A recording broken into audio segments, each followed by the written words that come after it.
Ang kwento ni Tomby.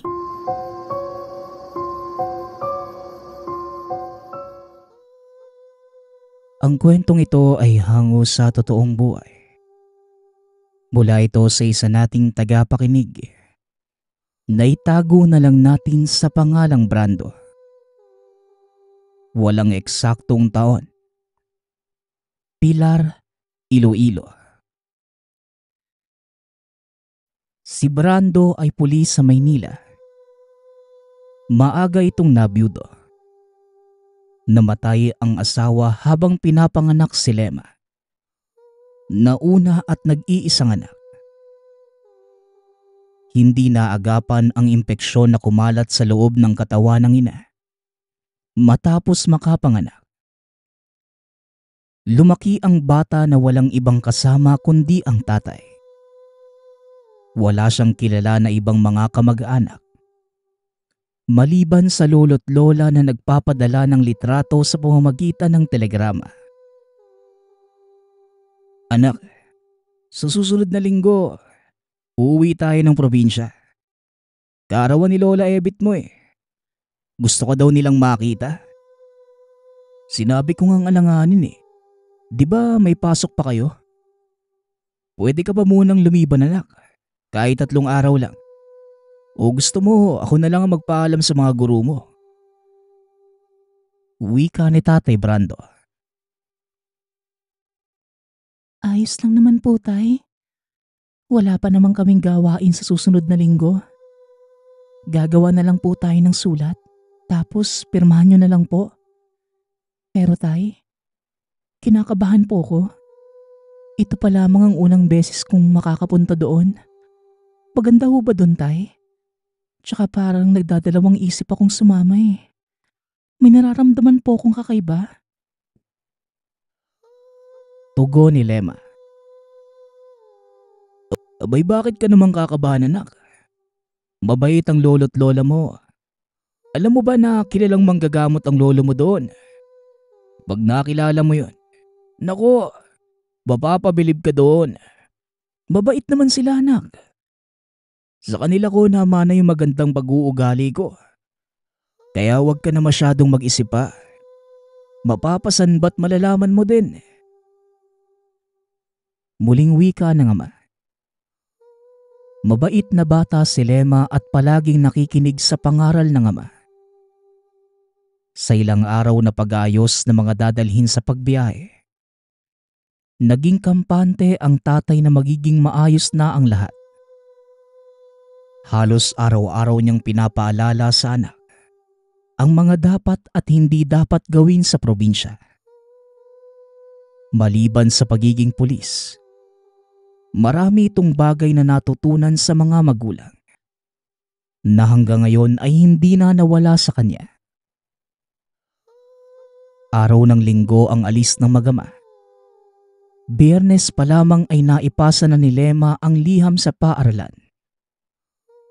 Nakapag-impake na sila ng mga damit at iilang gamit na gagamitin habang nasa probinsya.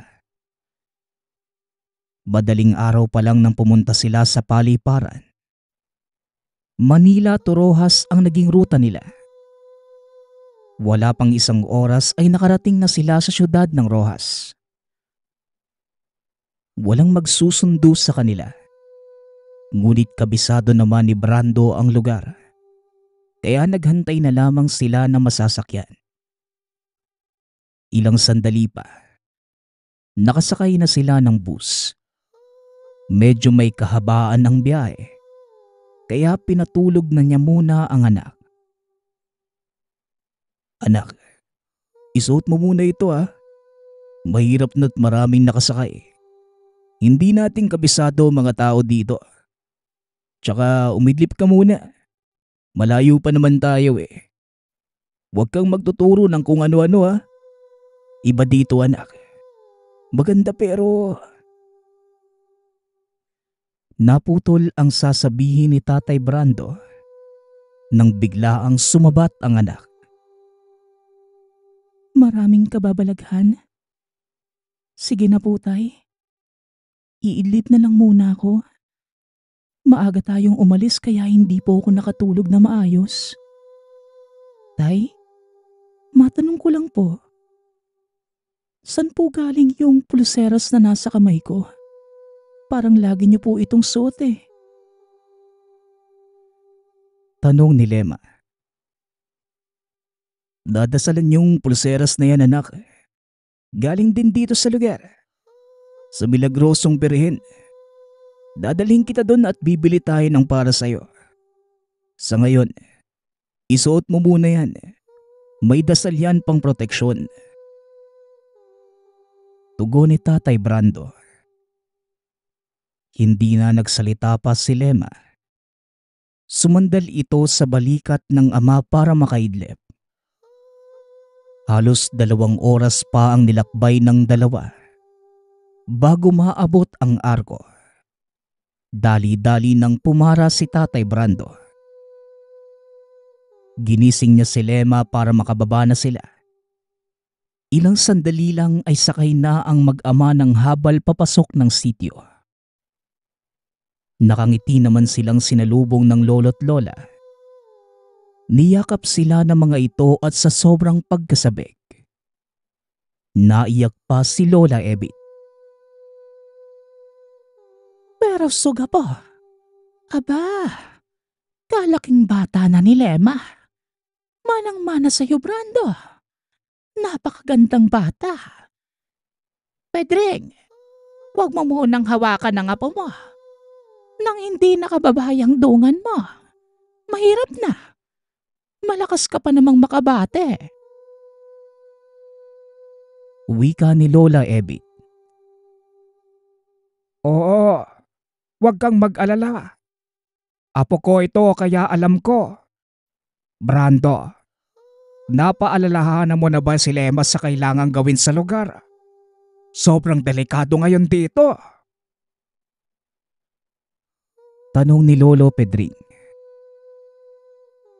Sige na, tipasok na natin ang mga gamit nila. Sa kabilang kwarto na muna sila at hayaan mo muna makapagkape man lang. Bago ka magkwento ng kung ano-ano dyan sa mag-ama. Wika ni Lola Ebit. Habang papasok ng tahanan, napansin ni Brando ang mga pangontrang nakapalibot mismo sa mga dingding. Maging sa pinto ay may nakalagay na mga tinahing bawang. Napailing na lamang ito. Dali-dali nang tumuloy sa kwarto. Kasama ang anak. Pinagbihis niya muna ito at hinayaang makapagpahinga. Tanghali na nang magising ang bata. Kaagad itong napabangon nang bigla siyang makaramdam ng pagkahilo. Dali-daling hinanap ang ama na ng mga oras na yon ay abala sa pagkukumpuni ng papag sa lilim ng punong mangga.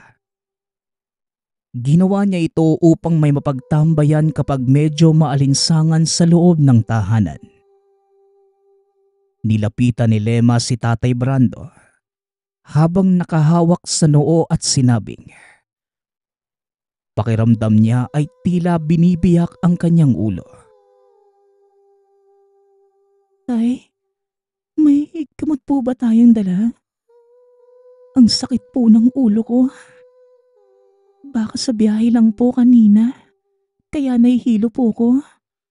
O baka nagutom na ako, tay. Kumain na po kayo? Tanong ni Lema. Halika nga anak, nasusuka ka ba? Humihilab sa bandang pusod. Nako, hindi gutom yung anak. Sandali lang, tatawagin ko ang lola mo. Tay, halika po muna dito. Palaway naman muna kay Lema. Wika ni Brando kay Lolo Pedring. Lumapit ang dalawang matanda, bit-bit ang kakanin. Nilapag sa papag na natapos ng kumpunihin ni Brando. Pinaupo ang apo at sinuri kung ano ang dahilan ng pagsakit ng ulo. Kumuha ng maligamgam na tubig si Lola Ebit. ibinigay sa asawa upang madasalan at ipainom kay Lema. Maya-maya lang, pinagpawisan ito at naging maayos na ang lagay. Para maiwas ang bata sa mga bate, nagsagawa si Lolo Pedring ng simpleng pagbatak ng dungan. Nagbigkas ito ng mga orasyon kasabay ng dasal pang proteksyon at inihip sa bunbunan ng apo. Nang matapos, kumuha ito ng maliit na karmen at isinipit sa damit ng bata. Ito ay pangontra na ginagamit ng mga taga-Bisaya kung ang bata ay lapitin at mahina ang pagkapit ng proteksyon. Tay, saan po galing yung karmen na yan? May bata po ba dito? Tsaka, di ba ginagamit lang yan sa mga sanggol? Tanong ni Tatay Brando. Wala naman anak. Marami lang nagawang karmen ng tatay mo. Dahil yan sa mga nangyayari sa lugar natin. Iilang mga dalagita na ang nawawala sa hindi malamang dahilan. Bago pa kayo nagpunta dito, laganap na ang pangunguha ng mga nilalang sa mga bata. Lalo pa kung babae. Tugon ni Lola Ebit. Paano pong nawawala? Baka naman iba ang dahilan ay. Alam na ba ng munisipyo ang nangyayari? Kahit saan naman ngayon, uso na talaga yung mga nangunguha ng bata eh. Wika ni Brando. Sigurado kami ng nanay mo anak. Hindi basta tao ang kumukuha sa kanila. Kaya pakiusap ko sa'yo. Habang nandito kayo ng anak mo, bantayan mo siyang palagi at huwag magpag-alagala.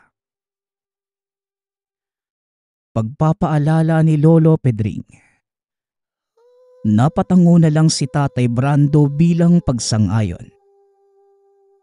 Napaisip ito ng mga oras na yon sa mga sinalaysay ng magulang. Sa kagustuhang maging maayos ang pamamalagi ng anak sa tahanan ng mga magulang. Sinikap niyang wag pansinin ang mga bagay-bagay. Nais niyang mailibot man lang ang anak sa lugar. 3 araw lang ang ilalagi nila. Kaya hindi na niya inisip ang posibleng panganib sa buhay nilang magama. Ngunit bago pa man sila dumating, sa tuwing sasapit ang kabilugan ng buwan, may mga batang nawawala. Matatagpuan na lamang itong walang buhay at tuyong-tuyo ang katawan. Kahit halos 20 oras pa lamang itong nawawala. May kung anong nilalang na sumisip-sip hindi lamang ng dugot laman ng biktima. Ang sabi-sabi pa sa lugar na pati ang kaluluwa nito. Kaya gano'n na lamang ang pangontrang ginagawa ni Lolo Pedring. Nararamdaman niya ang mga kaganapan ngunit para sa kaligtasan nilang mag-asawa, mas pinipili nitong mag-ingat. Naging maayos naman ang unang gabi at walang naramdaman si Brando. Katabi niya ang anak sa higaan, habang nasa kabilang kwarto naman ang mga magulang. Kinaumagahan, nagising si Brando sa ingay sa labas ng tahanan. Narinig niya ang mga sigaw kasabay ng paghagulgol. Medyo may kalapitan ang bahay nila sa maliit na kalsadang dinadaanan ng mga tao papuntang highway. Napabangon si Brando. Lumabas ito para alamin ang nangyayari. Mga 5:00 pa lamang na mga oras na yon. Pagkalabas ng tahanan ay nakita niya ang ina. Kaya kagad itong tinanong. Day, ano po bang nangyayari sa labas? Ba't ang dami naman pong nag-iiyakan? Tanong ni Brando. Naku anak, May nabiktima na naman ng nilalang. Pedring, mamaya maghanda ka na. Sigurado akong ipapatawag ka ulit sa barangay patungkol dito. Kahit yata lagyan mo ng pangontra ang kada bata. Wala ding silbi dahil masyadong malakas ang nilalang. Tugon ni Lola Ebit. Mukhang kailangan ko na talaga sigurong kumilos. Hindi na maganda ang nagyayari sa paligid. Alam mo, wala nang mawala si Kanolan. Wala na akong katulong. Mas malakas yun at malawak ang kaalaman. Pero ang pinagtataka ko, ilang taon matapos bigla ang mawala ni Kanolan, doon lang ito nangyari. Tugon ni Lolo Pedring. Yung matalik niyong kaibigan, tay? Nasa na ba yung nagpunta? Tsaka di ba, naalala ko pa noong maliit pa ako. Lagi yun nandito sa bahay Tanong ni Brando. Yun nga, may nangyari na hindi ko din naintindihan. Pinatay ang buong pamilya niya noong minsang nakaengkwentro kami ng bruha. Sa kasamaang palad, napatay namin yung bruha pero ang kapalit, ang buhay naman ng asawa at anak niya. Hindi na magamot ang kumapit na sumpa sa anak at asawa. Kaya mula noon, hindi ko na nakilala ang kaibigan ko. Taon ang lumipas at hanggang ngayon, hindi ko pa din siya nakikita. Hindi ko nga din alam kung buhay pa ba siya hanggang ngayon. Tugon ni Lolo Pedring. Tay, bakit po kayo hindi nadamay sa sumpa? Di ba, dalawa po kayong nagtulong para mamatay yung bruha? Muling tanong ni Brando. Dahil sa proteksyong nilagay ni Kanolan, anak. Nakagawa siya ng malakas na pangdepensa para sa tatay mo. Pero nakalimutan niya ang pamilya niya. Tugon ni Nanay Ebit. Hindi, Ebit. Hindi siya nakalimot. Nahuli lang siya sa paglatag ng orasyon. Bago pa man natapos ang pagsasagawa niya ng orasyon sa pamilya niya, kumapit na ang sumpa. Pasalamat nga ako't wala si Brando dito. At ikaw naman, Ebit. Hindi ka basta makakapitan dahil mataas din ang dungan mo at proteksyon. Kaya hindi tayo nadamay. Dagdag ni Lolo Pedring. Anong taon po ba yun? Yun po ba yung pinanganak si Lema? Noong dinala ko kasi yung asawa ko sa ospital. Sobrang lakas pa niya . Napalabas pa niya ng maayos yung bata pero bigla na lang sinabi ng doktor na may impeksyon yung asawa ko. Hindi ko malaman yung gagawin ko nun. Mabuti na lang at naisalba pa si Lema. Kaya nilapit ko na lang yung pangalan niya kay Lema. Wika ni Brando. Natigil ang pag-uusap nila nang makitang nasa labas na ng silid si Lema. Nakamasid ito at nakikinig sa kanila. Matamlay ang bata ng umagang yon. Ngunit ayon kay Lola Ebit, dala lamang siguro ito ng paninibago sa lugar. Ilang sandali pa, naghanda na ang lolo't lola para makapag-agahan. Napapansin ng ama na tila wala sa sarili ang anak. Matamlay ito at hindi man lamang nagsasalita. Sinawalang bahala niya lamang ito at inisip na baka masama lamang ang gising ng anak. O kaya naman ay dahil sa ingay kanina. Mag-aalas 8 ng umaga. Matapos mag-agahan ay niyaya ni Tatay Brando na gumala si Lema. Sa isip-isip niya, baka nababagot lamang ang anak. Inayos na niya ang mga gamit na dadalhin. Pupunta sila sa ilog na medyo may kalayuan sa lugar. Gusto lang din niya sanang ipakita sa anak ang kagandahan ng kinalakihan. Napangiti naman ng anak nang malamang gagala sila ng tatay. Hindi man ito makitaan ng sigla. Pero alam ng ama na gusto talaga ng batang mamasyal.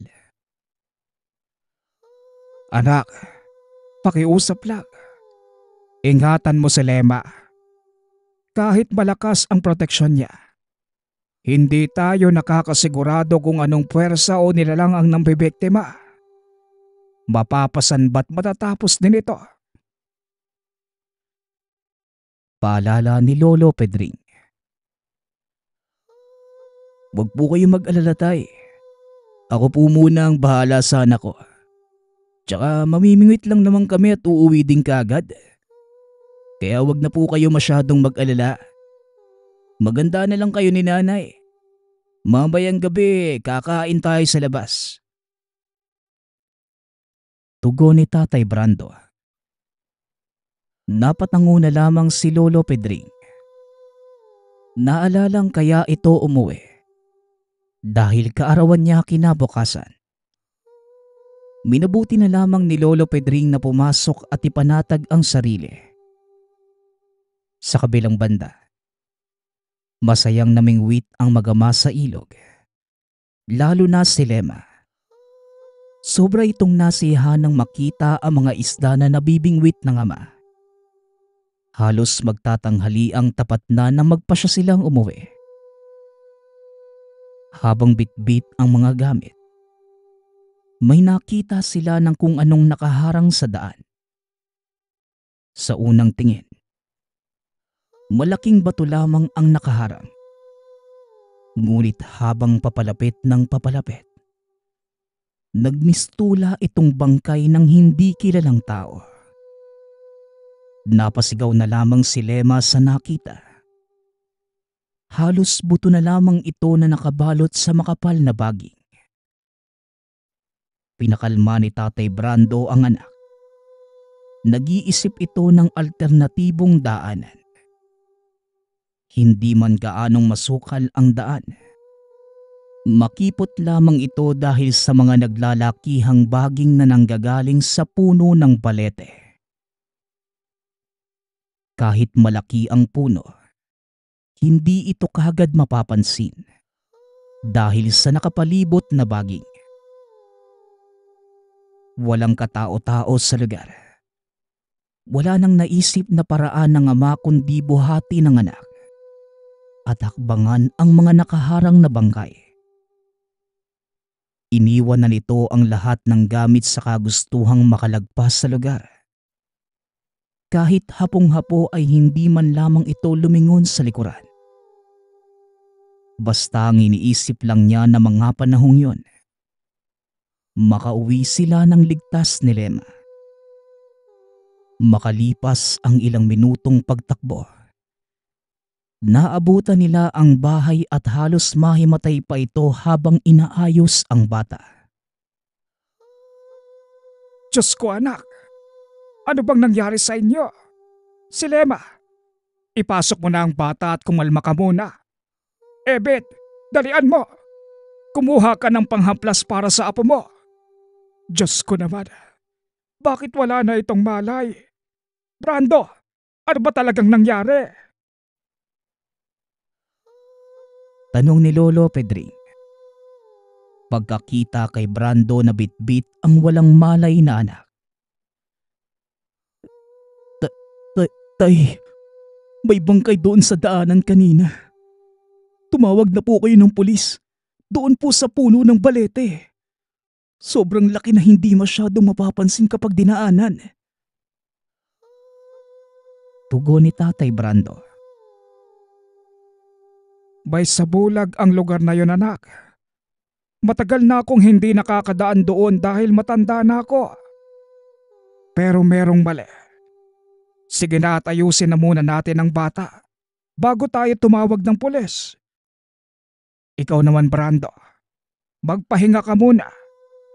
Sa tingin ko, hindi lang basta sa takot na himatay yung bata. Nasakop na ito ng ginawang sumpa ng nilalang. Halos lahat ng mga kabataang magawi roon nabibitag na sa patibong ng mga nilalang. Kaya gagawa at gagawa siya ng paraan upang makuha ito.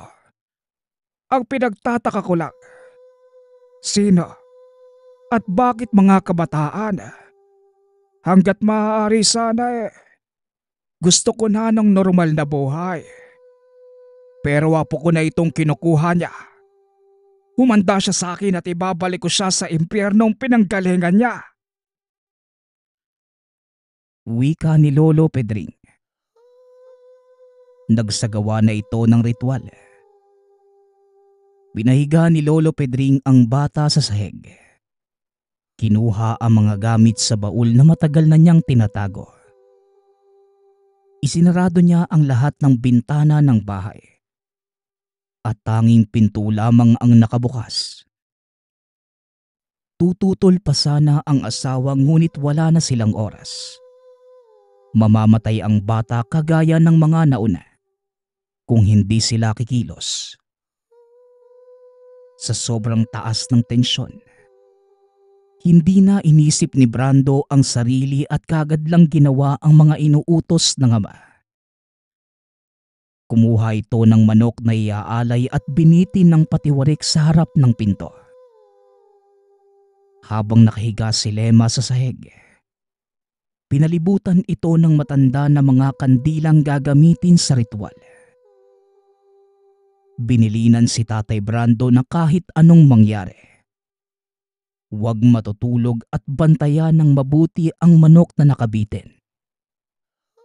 Wala nang ibang naisip na paraan si Lolo Pedring, kundi padaluin ang kaluluwa sa mismong sariling dugo. Gamit ang punyal ng kamatayan, nag-ihip ito ng matibay na dasal pang proteksyon sa loob ng tahanan at malakas na depensa sa sarili. Ilang sandaling katahimikan ang bumalot sa buong lugar. Habang nagbibigkas si Lolo Pedring ng mga kataga sa ginagawang ritual, biglang humangin at namatay lahat ng kandilang nakasinde. Naroon pa rin si Brando sa tapat ng pinto. Maiging binabantayan ang nakatiwarik na manok. Tama na! Napakadaming bata na nawala ng buhay ng dahil sa'yo. Wala silang kasalanan. Bakit sila ang pinagbabayad mo? Isa kang demonyong muwa ng kadiliman. Sigaw ni Lolo Pedring. Kasabay ng pagsabi nito, ay siya namang pagkaputol ng ulo ng manok. Halos wala nang paglagyan ang takot na nararamdaman ni Lola Ebit at Brando. Hawak ang rosaryo. Nanalangin silang matapos na ang mga nangyayari. Sa kanilang pagmamasid, may kung anong tao na lumabas mula sa madilim na sulok ng lugar. Umaangil pa ito na pawang mga ngatay tao. Ilang sandali pa, sinubukan itong kunin ang manok na nakabitin. Ngunit nang akmang kukunin, bigla itong hinambalos ni Lolo Pedring ng punyal. Nang mga sandaling yon, nalukob na din si Lolo Pedring ng kung anong puwersa na ginamit niyang pangpatay sa nilalang. Isang malakas na puwersang bumiyak ng lupa at nilamon nito ng buo ang nilalang. Halos maubusan ng hininga ang matanda sa nangyari. Minuto lamang ang lumipas nang napahinga ng malalim si Lema. Napaubo pa ito ng ilang beses. Doon pa lamang bumalik sa wisyo ang lahat. Maging ang paligid ay umaliwalas. Nilapitan ni Brando ang anak at niyakap na mahigpit. Maging si Lolo Pedring ay nilapitan din ang asawa at inalalayan papasok ng tahanan. Hindi ko lubos maisip na magagawa ito ni Kanolan. Sa loob ng mahabang panahon, ilang buhay ng mga kabataan ang nawala dahil sa galit niya. Nawayakapin siya ni Satanas sa impyerno at hindi na makabalik dito. Wika ni Lolo Pedring. Tay, hindi ko na kayang maiwan kayo ni nanay dito. Bukas na bukas. Lumuwas na kayo kasama namin. May bahay naman ako sa Maynila eh. Tsaka kung iniisip niyo ang kalupaan niyo dito, hayaan niyo na lang po. Natatakot na ako sa posibleng mangyari ulit eh. Lalo na't may mga edad na kayo.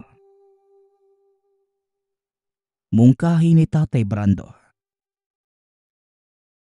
Napag-isip-isip ko din yan, anak. At siguro panahon na din para lisanin namin ang kalupaang ito. Pero pamana pa ito ng angka namin ni Pedring. Pero depende sa pasya ng tatay mo. Tugon ni Lola Ebit. Sige, pumapayag na ako. Para na rin mabantayan ko ang apo ko. Kayo na lang ang pamilya namin. Kaya para na din makapagpahinga at sa ikakapanatag ko. Sige na Ebet, ngayon pa lang mag-impake na kayo. Sasamahan natin sila pabalik ng Maynila. Wika ni Lolo Pedring. Hanggang sa makauwi silang mag-anak sa Maynila at lumipas ang maraming taon. Nagkapamilya na si Lema at halos lahat ng karunungan ng lolo ay naisalin sa kanya. Ipinagpapasalamat niya sa ama. Nang dahil sa 3 araw na bakasyon ay namulat ito sa kakaibang mundo. At ang kaganapang yun pala, ang tuluyang makapagpapabago ng kamulatan at paniniwala. Ang kwentong ito ay hango sa totoong buhay. Mula ito sa isa nating tagapakinig. Naitago na lang natin sa pangalang Serbo.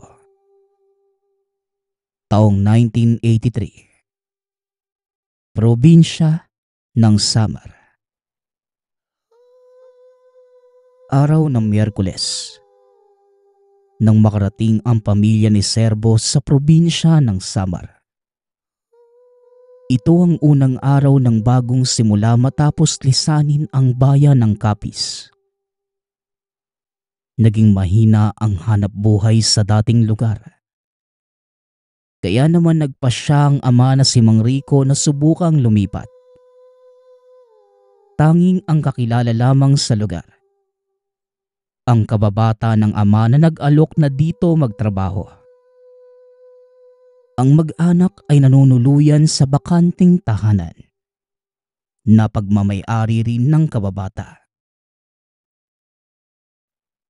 O Rico, kakarating nyo lang. Kain muna tayo sa bahay.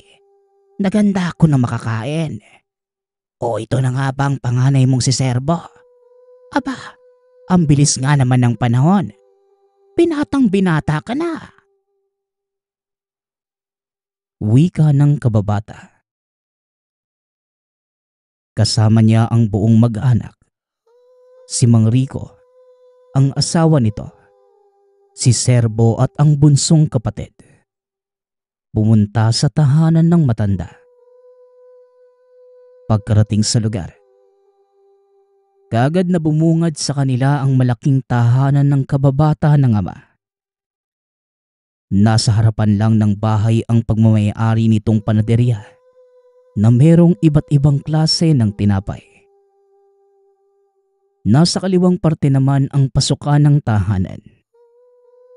Sa pagmamasid ni Serbo, napagtanto niya na sobrang yaman ng matanda. Dahil ang mga gamit sa loob ay yari sa mamahaling materyales, mga babasagin, at ang iba naman ay gawa sa ginto. Maya-maya pa, naghain na ng iba't ibang klase ng ulam sa pagkainan ang binatang katulong na matanda sa tahanan. Habang nagsasalo-salo, nabanggit ng matanda na panadero ang bagong trabaho ng ama. Hindi naman maninibago si Tatay Rico dahil noong nasa kapis pa lamang, ito na talaga ang trabaho. Labis naman ang pagpapasalamat ni Mang Rico dahil kahit nasa edad na 60, pinagkatiwalaan pa rin siya nito. Tugon naman ng kaibigan na talagang masarap gumawa ng tinapay si Mang Rico. At higit sa lahat, may dalang swerte ang mga kamay. Napuno ng kwentuhan at tawanan ang salo-salo. Samantala, napansin nilang malalim na ang gabi. Kaya sinamahan na lamang ng binatang katulong ang mag-anak sa titirhan. Sa paglalakad, napansin ni Serbo na nagagawi sila sa parting bundok. Kinumpirma naman ito ng kasama. Nasa paanan ng bundok ang paglalagian ng pamilya. Nang makarating sa lugar, nagpaalam naman kagad ang katulong. Samantalang ang ina naman ni Serbo ay naglinis muna ng kwarto. Habang nasa bakuran ang mag-amang Serbo at Mang Rico, nagtanong ang ama kung ayos lamang sa magkapatid na doon na manirahan. O kaya naman, magtatayo sila ng kubo malapit sa bayan. Ano ba namang tanong yan, Tay? Siyempre, dito na lang tayo. Maayos naman ang bahay. Kailangan lang ng konting pagkukumpon eh. Huwag na po kayo mag-alala, Tay. Ako na ang bahala dito bukas. Ang alalahanin niyo po yung pagpasok niyo bukas. Ihatid kita sa papasukan mo bukas, Tay. Tugon ni Serbo. Tumanggi naman ng ama. Binili na samahan na lamang ang ina at bunsong kapatid. Lalo pat pareho itong babae. Maya-maya pa, pinapasok na ng ina ang mag-ama para makapagpahinga. Dahil sa pagod sa mahabang biyahe, maaga namang nakatulog ang pamilya. Nang sumunod na araw, 5:00 pa lamang ay nagumpisa ng maglakad si Mang Rico papunta sa bahay ng kababata. Habang si Serbo naman, nagsimula ng mag-igib ng maiinom na tubig sa ilog na malapit lamang sa tahanan. Habang tumataas ang araw, mas nakikita nito ang paligid. Bukod sa 2 matataas na puno ng akasya sa likod ng tahanan, may bakanting lote rin na puro ligaw na damo ang namumuhay. Sa isip naman ng binata, pwede itong mapagkakitaan at mapagtaniman.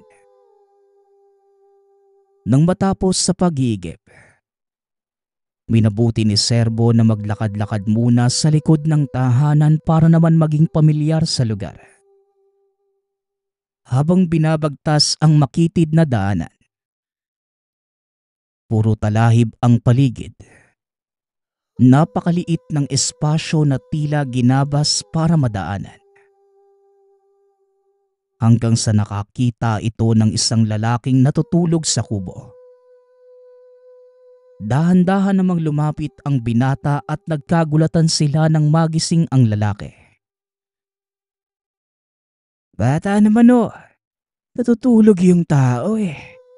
Sino ka ba? Ano ginagawa mo dito? Wika ng lalaki. Kaagad namang humingi ng paumanhin si Serbo. Sinabing siya ang bagong naninirahan sa bakanting bahay. Napatango na lamang ang lalaki. Nagpakilala sa pangalang Romo. Sa maikling pag-uusap ng dalawa, naibahagi ni Romo na siya ang tagabantay ng koprahan malapit sa tahanan ng pamilya. Madalas itong naroon dahil maraming kabataan na pumupunta sa lugar para mamulot ng mga niyog at binibenta sa bayan. Hindi na nagtagal pa si Serbo. Kaagad nang umuwi ng tahanan. Pagkarating, nagumpisa ng magkumpuni ng pader at bubong ang binata. Sa tagal na walang naninirahan sa lugar, halos pinamugaran na ito ng mga anay. Wala namang naging problema sa pagsisimula ng pamilya ni Serbo. Napupuna naman ng kaanak ang pagkain sa araw-araw. Bukod sa trabaho ni Mang Rico sa panaderya, nagtatanim din si Serbo ng iba't ibang uri ng gulay na inaalok sa bayan kapalit ng bigas. Tanging si Romo lamang ang nakakausap ng pamilya. Madalas na rin itong nasa tahanan at hindi na itinuring na iba ni Mang Rico. Ayon pa sa ama, magaan ang pakiramdam niya sa lalaki kaya hindi man kadugo. Tuluyan na itong naging parte ng pamilya. Sa 7 buwan na paninirahan sa lugar, naging komportable na ang kaanak. Bagamat may mga gabing nakakarinig na mga pag-aangil ng nilalang at pabigla-biglang kalampag sa bubong, hindi na ito bago sa mag-anak lalo pat galing sa probinsya, kung saan talamak ang mga ganitong uri ng nilalang. Kampante naman ang buong pamilya dahil may kaalaman si Tatay Rico sa lihim na karunungan. 10:00 ng gabi, matyagang nag-aabang sa bakuran si Serbo sa pag-uwi ng ama. Madalas, 7:00 pa lamang ng gabi ay naroon na ito sa tahanan. Dahil hindi mapakali ang binata, binagtas na nito ang daan palabas ng bundok. Sa paglalakad, nakaramdam ng kilabot si Serbo dahil walang tigil ang kakatahol na mga aso sa paligid. Bilog na bilog ang buwan ng gabing yon, kaya makikita ang anino ng mga naglalakihang pakpak. Hanggang sa bigla na lang nadapa si Serbo dahil sa kakatingala. Kasabay ng pagbagsak ay bumuo naman ang kapirasong matalim na kahoy sa parting binte. Kaya nahirapan itong bumangon. Tayo, bilisan mo. Wag na wag kang gagawa ng ingay. Maraming gumagalang aswang. Hindi ko matukoy kung anong ore, pero bilisan na natin. Wika ng ama habang tinutulungang makabangon si Serbo. Dali-dali namang gumalaw ang binata. Nang akmang patakbo na ang dalawa, biglang bumungad sa kanila ang nilalang na kung maglakad ay pabaliktad. Imbes na paa ang ginagamit, ang mga kamay nito ang bumubuhat sa buong katawan ng nilalang. Nakakakilabot ang itsura nito dahil halos lumuluwa na ang mapupulang mga mata at may napakalapad na bunganga.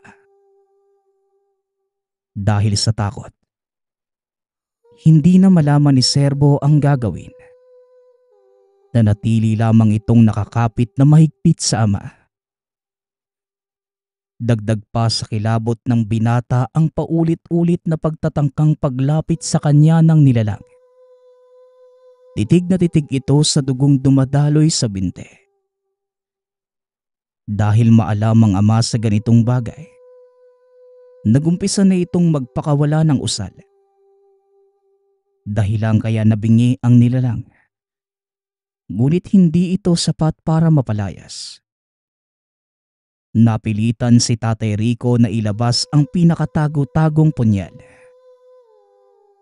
Hindi pa man tuluyang nalalapat sa balat ng nilalang ang pangontra, kusa na itong umalis. Nang tuluyang nakalayo, saka pa lamang nag-umpisang maglakad ang mag-ama pa uwi. Habang binabagtas ang daan, walang kahit sinong nagsasalita sa dalawa. Ramdam pa rin ni Serbo ang hapdi ng natamong sugat. Habang si Mang Rico naman, alertong nagmamasid sa paligid. Bago pa man makarating sa tahanan, sinalubong na ito ng ina at napagalitan pa si Serbo dahil sa sobrang pag-aalala. Samantala, nang mapansin ng ina ang sugat, kaagad niya itong nilapatan ng paunang lunas. Habang si Mang Rico naman, kaagad na sinara ang mga pinto at bintana. Kailangan natin mag-ingat. Paghala-gala ang mga aswang sa paligid. Hindi ko talaga matukoy kung anong uri. Ngayon pa lang ako nakakita ng patiwari kong maglakad. Bantayan mo si Bunso. May posibilidad na mabango ang pangamoy nito sa dugo ng mga bata. Paalala ni Mang Rico. Dahil sa nangyari, doble ingat na ang ginagawa ng pamilya. Nilagyan ni Serbo ng asin ang mga pinto't bintana. Habang si Mang Rico naman, inilagay sa ilalim ng kama ang pangontrang buntot page. Naramdaman ni Mang Rico na wala nang umaaligid pa dahil nanatiling tahimik ang buong paligid. Sinabihan na ni Mang Rico ang pamilya na magpahinga at siya na lamang ang magbabantay sa tahanan.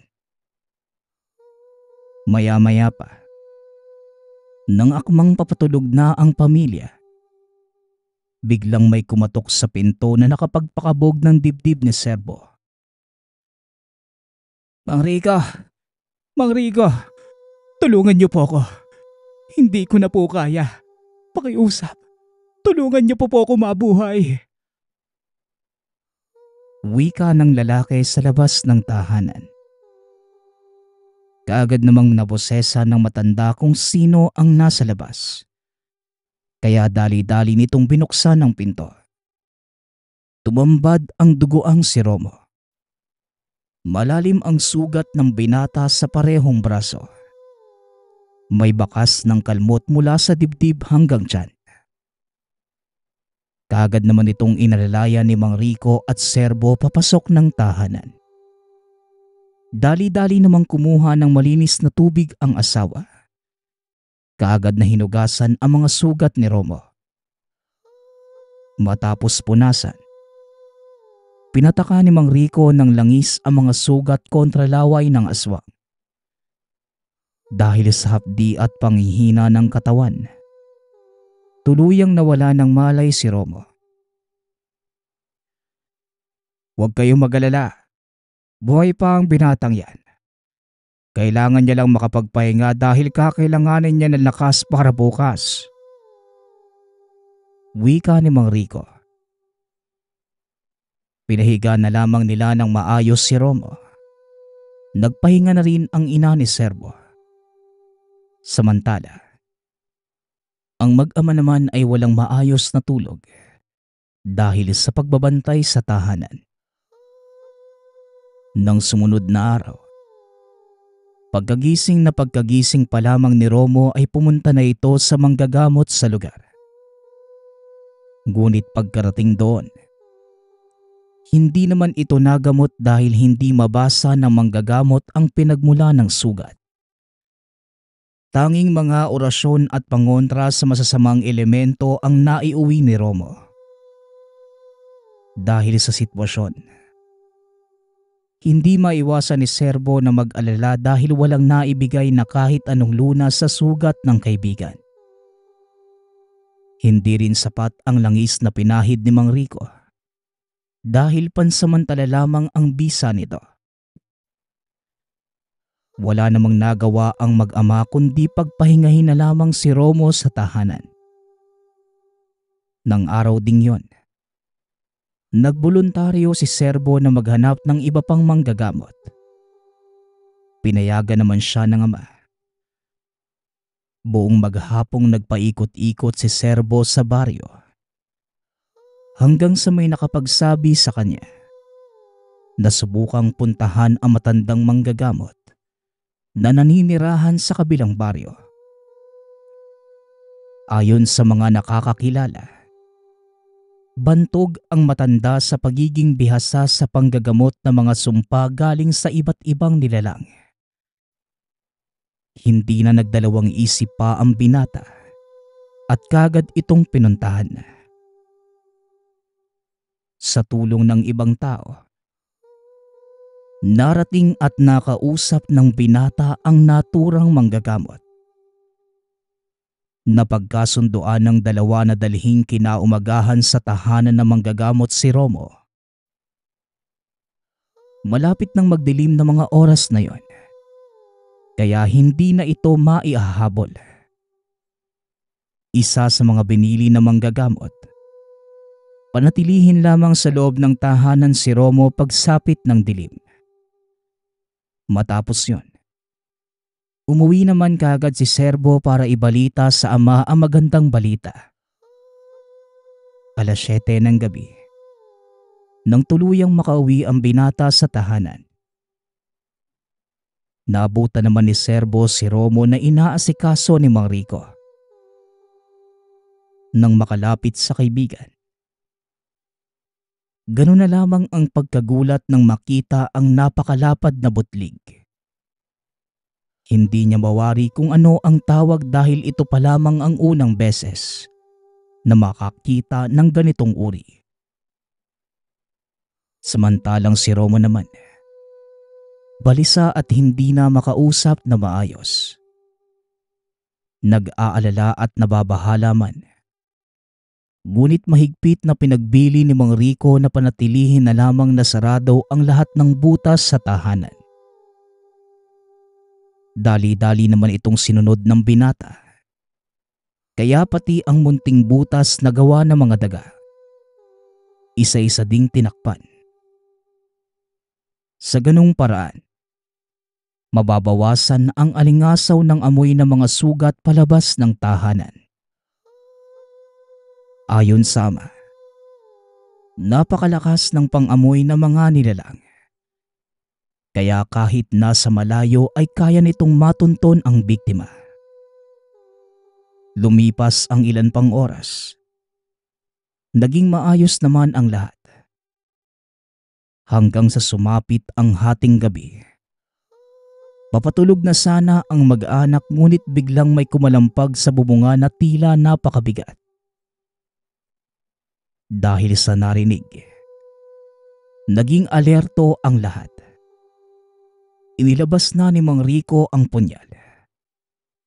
Habang si Serbo naman, kinuha ang buntot ng page. Sa loob ng ilang minuto nakiramdam lamang ang mag-ama. Hindi naman malaman ni Serbo kung saan pupwesto dahil napakabilis gumalaw ng nilalang. Sa loob ng ilang segundo, nakakapagpalit na ito ng pwesto. Hanggang sa bigla na lamang may sumipol sa kaliwang parte ng bubong. Nang titigan ito ni Serbo ay napasigaw na lamang ang binata. Nang makita ang nilalang na nakangiti at nakatitig kay Romo. Dahil dito, kaagad na binuhos ni Mang Rico ang kung anong masangsang na langis sa buong sahig ng tahanan. Ngunit napakalakas ng nilalang ng gabing yon. Dahil sa hindi niya ito ininda at diretsyong tumalon pababa at nakangiting tumabi kay Romo. Sa pagkakataong yon, dali-dali nang sumugod si Mang Rico dala ang punyal. Sa mabilisang paraan, tinangka niyang ibaon ito sa katawan ng nilalang. Ngunit mabilis man ang matanda, pero mas mabilis nakailag ang nilalang. Hanggang sa bigla na lang nitong inagaw ang bunsong kapatid ni Serbo sa ina at dali-daling lumabas ng tahanan. Hindi na nagdalawang isip pa ang mag-ama at tumakbo papalabas ng bahay para habulin ang nilalang. Natatanaw ito ng dalawa sa hindi kalayuan. Hindi naman ito lumilipad ngunit napakatulin tumakbo gamit ang kamay. Samantala, ang batang kapatid naman ni Serbo ay tila nawalan na ng malay. Dahil hindi na ito nagpupumiglas, hindi na rin marinig ang boses. Sa patuloy na paghabol ng magama, napansin ni Serbo na tila sobrang lakas ng tatay na si Mang Rico. Dahil nauunahan pa siya nito sa kabila ng pagiging matanda. Ilang beses ding nadapa ang binata. Ngunit wala na itong ibang iniisip kundi mabawi ang kapatid. Kaya kahit nasusugatan, patuloy lamang ito sa paghabol. Hanggang sa bigla na lang huminto ang nilalang at tuluyang naabutan na magama.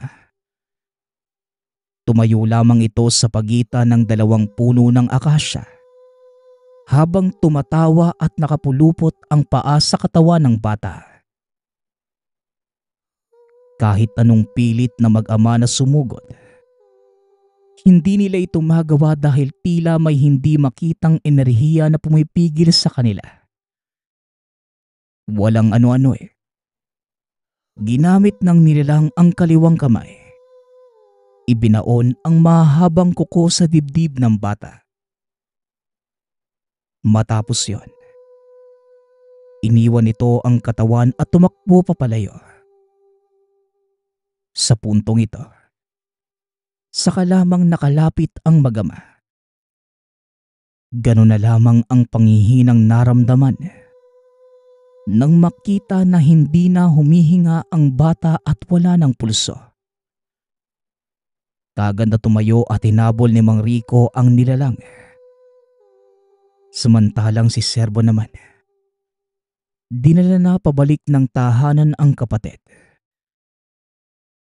Pagkarating sa bahay, humagulgol na lamang ang ina dahil sa sinapit ng anak. Hindi na malaman ni Serbo ang gagawin, kaya halos hindi na makagalaw pa sa kinauupuan.